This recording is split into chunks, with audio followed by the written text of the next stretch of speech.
இன்றைய வாழ்க்கையிலே ஒரு சிலருக்கு மற்றவர்களுக்கு ஏதாவது ஒரு விபரீதமோ வித்தியாசமோ ஒரு அசம்பாவிதமோ ஒரு விபத்தோ நடந்துவிட்டது என்று கேள்விப்பட்டால் உடனே அவர்களும் அந்த பாசவுடன் ஒன்று பதறி விடுவார்கள். அந்த பதற்றத்தில் எங்கோ விபத்து நடந்திருந்தால் இங்கேயும் அந்த விபத்தை கொண்டு வந்துவிடும். அது போன்ற ஒரு நடந்த நிகழ்ச்சிகளை சொல்லித்தான் நமக்கு இந்த உண்மையை உணர்த்துகின்றார். ஏனென்றால் என்னுடைய மருமகள் இங்கே அது வாழ்ந்து கொண்டிருக்கும் பொழுது அதற்கு ஒரு விபத்து ஏற்பட்டது. ஆனால் என்னுடைய மருமகளுடைய சகோதரியோ அமெரிக்காவில் இருக்கின்றது. ஆனால் இந்த மருமகளுக்கு இங்கே விபத்தான செய்தி அமெரிக்காவில் இருக்கக்கூடிய சகோதரி கேள்விப்படுகின்றது. கேட்டவுடன் என்ன ஆனது? அது அடுப்பிலே எண்ணெயை வைத்து வேலை பார்த்து கொண்டிருந்தது அந்த நேரத்தில். அப்போது இங்கே நடந்த விபத்தை கேள்விப்பட்ட பின் தான் செய்யக்கூடிய செயலிலே கவனங்கள் இழந்து ஒரு 3 நிமிடம் தாமதமாகிவிட்டது. அது என்ன செய்துவிட்டது? அந்த கொதிக்கும் எண்ணெயை சரியான கவனம் இல்லாது இந்த விபத்து நடந்த எண்ணங்கள் கொண்டு தூக்கப்படும் பொழுது தன்னை அறியாமல் தன் உடலிலே ஊற்றிவிட்டது. ஏனென்றால் சகோதரிக்கு இப்படி ஆகிவிட்டது என்ற உணர்வுகள் கேள்விப்பட்ட பின் ஒன்றாக பாசமாக பழகிய உணர்வு கொண்டு அது இயக்க சக்தியாக மாறி இந்த செயலை அது உருவாக்கிவிட்டது. எண்ணெய் மேலே கவிழ்ந்த பின் தன் மீதும் அடிபடுகின்றது. அதே சமயத்தில் அங்கே நெருப்பும் பிடித்து விட்டது. காரணம், அமெரிக்காவில் வீட்டிற்குள் எல்லாம் இந்த உரை பனி தாக்காமல் இருப்பதற்காக, குளிர் வராமல் இருப்பதற்காக மரங்களை வைத்துத்தான் வீடு கட்டியிருப்பார்கள். ஆனால் வெளியில் இருக்கக்கூடிய குளிர் சுவற்றின் வழியாக வீட்டுக்குள் வந்து உள்ளே தாக்கி விடாத இருப்பதற்காக பலகைகளை இடையில வைத்துதான் இப்படி கட்டியிருப்பார்கள். தீப்பிடித்து எரியவும் ஆரம்பிக்கின்றது. ஆக சற்று சிந்தித்து பார்த்தால் மனிதனுடைய எண்ணங்கள் உணர்வுகள் எப்படி ஒன்றாக இணையப்படும் பொழுது எத்தகைய விபத்துகள் ஏற்பட காரணமாகின்றது, எப்படி உருவாகிறது என்பதை இதை நாம் எல்லோருமே தெரிந்து கொள்ள வேண்டும். என்னால் ஏற்கனவே பலமுறை இதையெல்லாம் எடுத்து காட்டியுள்ளோம். ஆனாலும் பின் அதற்கப்புறம் அங்கிருந்து அதை சொல்லி அங்கே தீப்பிடித்து விட்டது என்று இங்கே போன் வருகின்றது.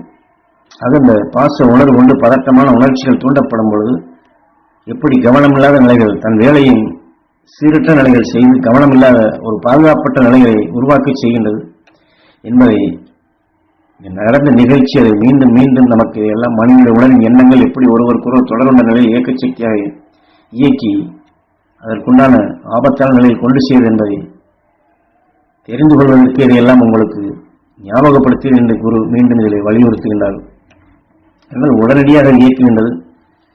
இந்த பாசத்துடன் இருப்பவர்களுக்கு உடனடியாக இந்த உணர்வை இயக்கி கவனமற்ற நிலைகளை, இந்த நிகழ்ச்சிகளை உருவாக்கி விடுகின்றது. ஆகவே மனிதனுடைய வாழ்க்கையில் இதுபோன்று நம்மை அறியாமல் இயக்கக்கூடிய இது போன்ற தீமையிலிருந்து விடுபட வேண்டும். அதற்குத்தான் துருவ நட்சத்திரத்தினுடைய ஆழமாக உங்களுக்குள் பதிவாக்குகின்றேன். இதே போன்று ஒரு சிலர் கனவுகளிலும் கெட்ட கனவு வந்து அதனால் இந்த கனவு பழித்து விடுமோ, நடந்து விடுமோ என்று இப்படியும் சில பேர் எண்ணிக்கொண்டிருப்பார்கள். ஆனால் அது வெறும் கனவுதான்.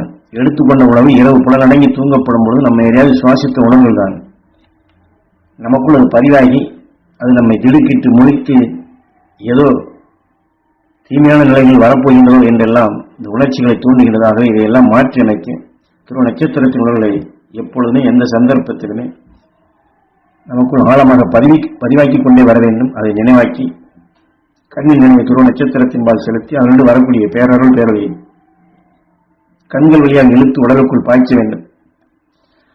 யாம் ஏற்கனவே பலமுறை உங்களுக்கு துருவ நட்சத்திரத்தினுடைய பதிவு செய்ததை மீண்டும் எண்ணி சுவாசித்து உடலுக்குள் பரவி செய்தால் உங்களுக்குள் இந்த யாம் பதிவு செய்த ஞான வித்திற்கு நீங்கள் நீரை ஊட்டுகிறீர்கள் என்ற அர்த்தம். அது கருவாகின்றது, முட்டையாகின்றது. மீண்டும் மீண்டும் இது துருவ நட்சத்திரத்தை எண்ணி தியானிக்க ஆத்ம சுத்தி செய்ய இந்த கருக்கள் அனைத்துமே அணுவாக அந்த முட்டையிலிருந்து பறக்க தொடங்குகிறது.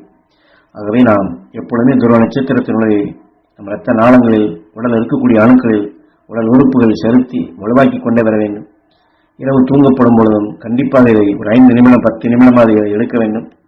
இப்படி நாம் ஒவ்வொரு நாளும் ஒவ்வொரு சந்தர்ப்பத்தை வளர்க்க நமக்குள் இந்த துருவ நட்சத்திரத்தினுடைய சக்தி அதிசக்தி வாய்ந்ததாக மாறுகின்றது. ஆக இதுபோன்று நாம் ஏற்கனவே சிறு வயதிலிருந்து எத்தனையோ முதலில் சொன்ன நிகழ்ச்சிகள் போன்று நம்மை அறியாது நடந்திருக்கும், தீமைகள் பதிவாகி இருக்கும். அதையெல்லாம் இந்த துருவ நட்சத்திரத்தில் உணர்வு வலுவாக்கி அதை மாற்றியமைத்து இதுபோன்ற தீமை விபத்துகள் அசம்பாவிதங்கள் ஏற்படாதபடி நாம் ஒரு கவசம் போன்று அமைத்து நாம் தெளிந்த நிலைகள் கொண்டு செயல்பட வேண்டும். அது அந்த துருவ நட்சத்திரத்தினுடைய உணர்வுகள் தீமைகள் வளர்ச்சியாகாதபடி ஒரு தடைப்படுத்தக்கூடிய பாதுகாப்பு கவசமாக ஒவ்வொருவரும் உருவாக்க வேண்டும். அதற்குத்தான் இதை மீண்டும் மீண்டும் உங்களுக்கு சொல்லினேன் என்று குரு நமக்குள் மீண்டும் ஞாபகப்படுத்துகின்றார்கள்.